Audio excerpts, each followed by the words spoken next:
If you have $1,000 in the bank right now and you're trying to figure out what to do with this money, you are in the right place, because in this video, I'll put together some of our best clips that will show you what you should be doing with this $1,000 and how you can attract some more money. So let's get into it.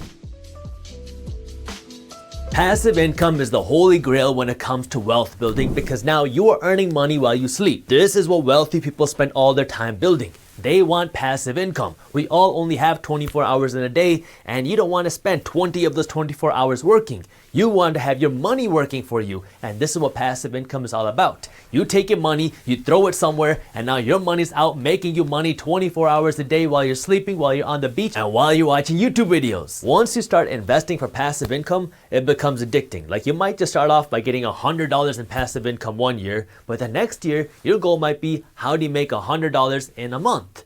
Then the year after that, it might be, how do you make $100 a week? Then after that, it might be, how do you make $1,000 a month? You can get this type of passive income by investing one of two things. You can either invest your time or your money. You can invest your time into building this money-making machine, like let's say a guacamole business that you can eventually walk away from, that will continue to pay you.